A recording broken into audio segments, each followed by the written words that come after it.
एक बार की बात है, एक जंगल में दो तोते रहते थे। उनमें से एक का नाम भोली था और उसके पति का नाम मिट्ठू तोता था। बदकिस्मती से उन दोनों के पास एक भी बच्चा नहीं था, जिस कारण दोनों बहुत टेंशन में रहते थे और दिन रात भगवान से प्रार्थना करते थे कि उन्हें एक बच्चा हो जाए। एक दिन अरे मिट्ठू सुनो, ये रोने की आवाज कहाँ से आ रही है? अरे हाँ, सच में रोने की आवाज आ रही है। अरे मिट्ठू, उधर देखो, ये रोने की आवाज उस घोंसले से आ रही है। चलो चलकर देखते हैं कौन रो रहा है। अब भोली और मिट्ठू तोता उस घोंसले के पास आते हैं और देखते हैं कि वहाँ एक बच्ची रो रही होती है। अरे भोली, ये रोने की आवाज तो इस बच्ची की आ रही थी। इसकी माँ कहाँ है? मुझे लगता है कि इसकी माँ जरूर भाग गई होगी। क्या भोली, ये क्या कह रही हो? ऐसी बात मत बोला करो। बेचारी कितनी रो रही है। हमें इसकी माँ को ढूंढना होगा। अरे मिट्ठू, ये तुम क्या कह रहे हो? हम भला इसकी माँ को क्यों ढूंढे?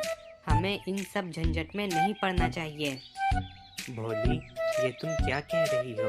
हम दोनों इस बच्ची को अकेले छोड़कर नहीं जा सकते हैं। अगर इसे कोई पक्षी ले गया तो? ये तुम क्या कह रहे हो? ये जंगल बहुत खतरनाक है। यहाँ दिन रात हादसे होते रहते हैं। हो सकता है कि इसकी माँ को कोई बिल्ली खा गई हो या कोई शेर निकल गया हो। हमें इस बेचारी को भी छोड़ देना चाहिए। अगर इसके नसीब में बचना लिखा होगा तो बचेगी, हमें क्या। अच्छा चलो घर चलो, अब मैं घर जा रही हूँ। मैं बहुत थक गई हूँ, मुझे अब आराम करना है। लेकिन भोली, लेकिन वेकिन कुछ नहीं, तुम घर चलोगे, ठीक है? मैं घर जा रही हूँ। अब भोली चिड़िया अपने घर आ जाती है। तुम्हारा दिमाग खराब हो गया था क्या? वो जंगल, अरे अरे कहाँ गए? हे भगवान, लगता है ये अभी तक उस जंगल में है। अब मैं इसे कैसे समझाऊं? अब भोली चिड़िया वापस से वहाँ पर आती है। क्या हुआ? तुम घर क्यों नहीं आए? भोली, अब मुझे जाकर समझ आ गया। ये बच्चा ऊपर वाले की तरफ से हमारे लिए तोहफा है। ये तुम क्या बोल रहे हो? बकवास बंद करो। मैंने बेटे की दुआ मांगी थी, इसकी नहीं। तुम्हें गलतफहमी हो रही है। लेकिन मैंने बच्ची की प्रार्थना की थी। मैंने बेटा बेटी नहीं बोला था और मैंने सच्चे मन से प्रार्थना की थी। क्या करूं मैं तुम्हारा? तुम हमेशा मुसीबत खड़ी करते हो। तुम शायद कुछ भी बोलो, मैं इसे घर में आने दे दूंगी। लेकिन क्यों भोली? बेचारी का इसका इस दुनिया में कोई नहीं है और ये हमारी बच्ची है। ये हमारी बच्ची कब से हो गई? देखो, तुम कुछ भी कह दो, मगर ये हमारी बच्ची है और ये घर जाएगी तभी मैं घर जाऊंगा, वरना मैं भी घर नहीं जाऊंगा। भोली चिड़िया मजबूरी में मान जाती है और उस बच्ची को घर लेकर आ जाती है। देखो, तुम एक दिन इस बच्ची की वजह से बहुत पछताओगे। याद रखना मेरी बात को। तुम ऐसी बात क्यों कर रही हो? ये हमारी बच्ची है और तुम इसकी माँ हो। खबरदार, मुझे इसकी माँ मत बुलाना। अब दिन गुजरते हैं और भोली चिड़िया उस बच्ची को जरा भी प्यार नहीं करती है। उसके साथ दुश्मनों जैसा व्यवहार करती है। अरे भोली, ये मैं क्या सुन रहा हूँ? तुमने एक बच्ची का गोद लिया है? नहीं, मतलब हाँ, वो एक्चुअली उसे मैंने गोद नहीं लिया है, मेरे पति ने गोद लिया है। चलो, तुमने बच्ची गोद लिया तो कोई बात नहीं, मगर तुमने बेटी क्यों गोद ली? तुम्हें पता नहीं है आगे चलकर तुम्हें कितनी परेशानी होगी। तुम इसे पाल पोस कर बड़ा करोगी, फिर कोई जालिम पक्षी आएगा और इससे शादी कर कर इसे ले जाएगा। अरे मेरी किस्मत थी फूटी, जो मैं उस रास्ते से गुजर रही थी और वो मनहूस उसी रास्ते पर रो रही थी।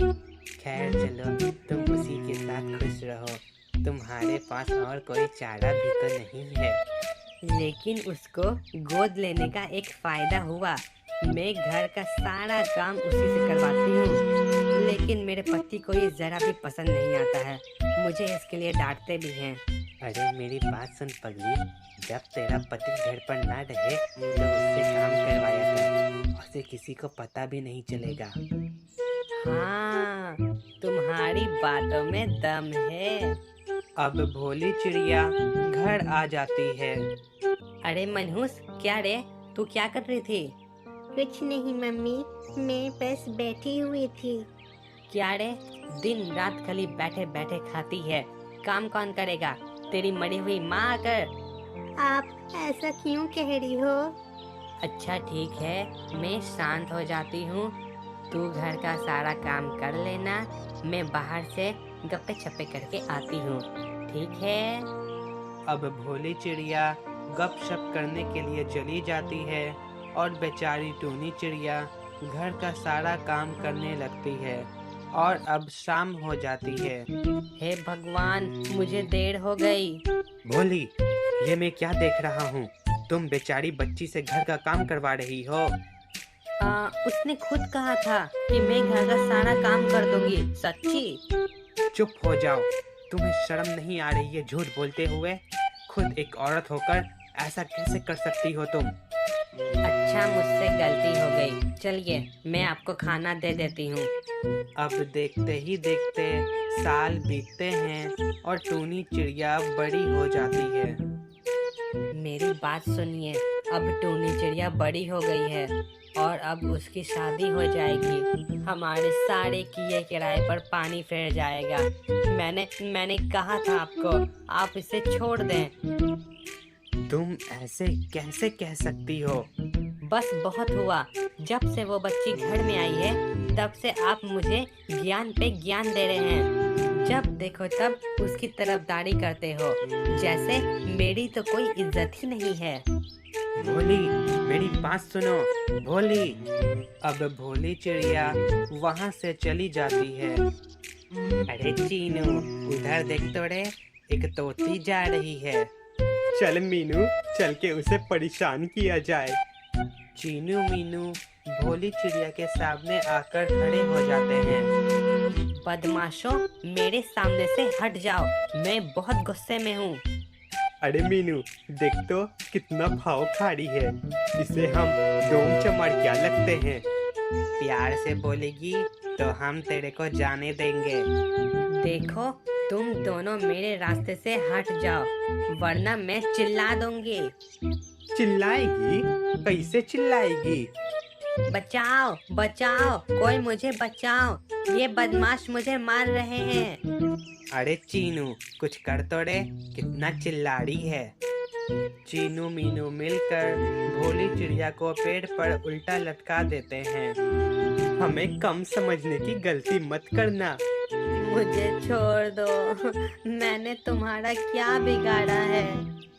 तभी वहाँ पर टूनी चिड़िया आती है। माँ, मेरी माँ को पेड़ पर किसने लटकाया?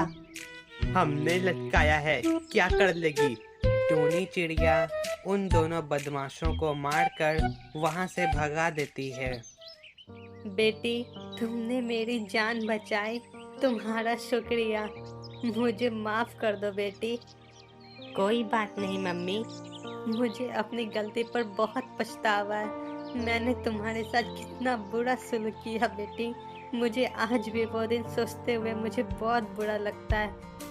भोली चिड़िया को अपनी गलती पर एहसास हो जाता है और यहाँ पर हमारी ये कहानी खत्म होती है।